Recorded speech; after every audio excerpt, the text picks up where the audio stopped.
Most of our global activities had consisted of the normal things that most schools have been doing, which is student exchanges, faculty exchanges, and we basically, what we were looking at was what's next.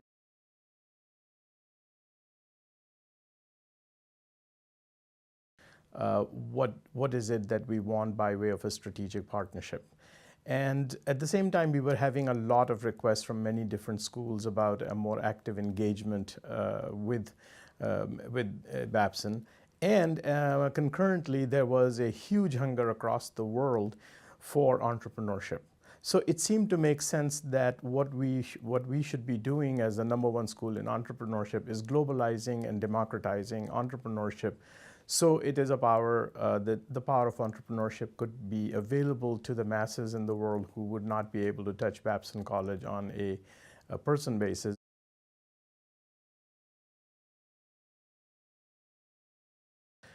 We are actively engaged in some very exciting conversations in Saudi Arabia, in Mexico, and in Indonesia, where our partners actually want to build a brand new school that has Babson DNA. So that would be what we call the Build, Operate, Transfer, Sustain project, where we help these partners build a school, operate the school, transfer a school, and sustain it over time.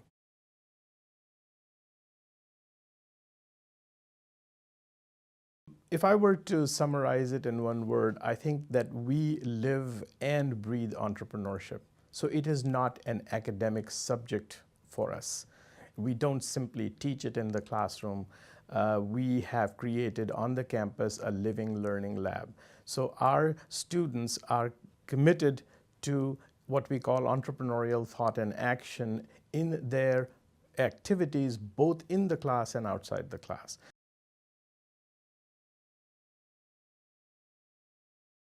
If you are sort of helping others, it's only for them. And that you are really, just sharing something you have, and there is nothing in return for you. But one of the interesting experiences that we have had is that as we do these activities, we are learning a lot about improving our own model. So let me give you an example. When we started with our faculty fellows program, we had the faculty coming from Pakistan. We said, we have these faculty fellows, so what will we do? We need a faculty development program to teach them how we teach and how we approach the classroom. Well, it turned out to be a terrific program. And while the excuse was the 3 Pakistani fellows who were visiting us, when we offered the program, we had 21 faculty members, 18 of whom were Babson faculty. And they were very excited. They said, this is wonderful. We got a lot out of it. And particularly our new faculty members who were coming on board at Babson were able to benefit from this program, which ostensibly had started to really focus on the visiting fellows.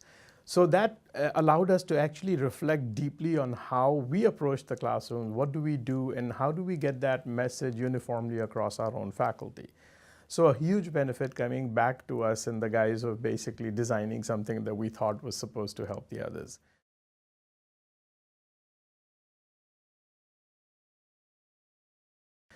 As we have designed the curriculum, for example, for our partners, we started thinking about, how do we localize it? What are the conditions in this country so that we can work with the way we want to work, and what makes it make sense?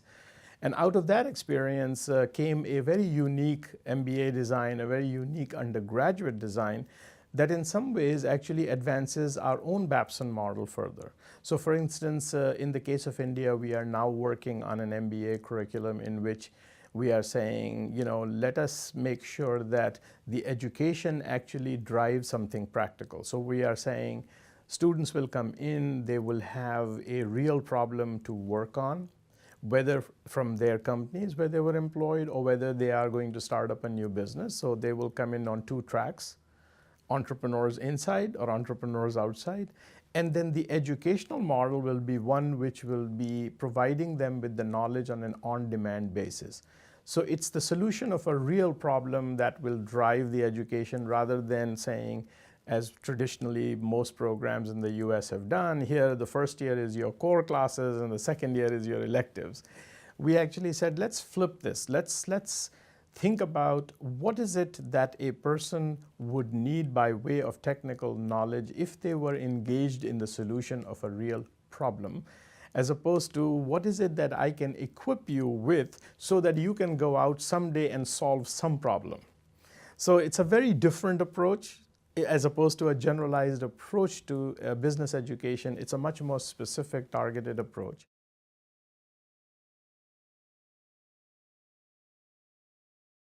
But really, the biggest aspiration, the one that really excites me, is this possibility of making a positive change in the world.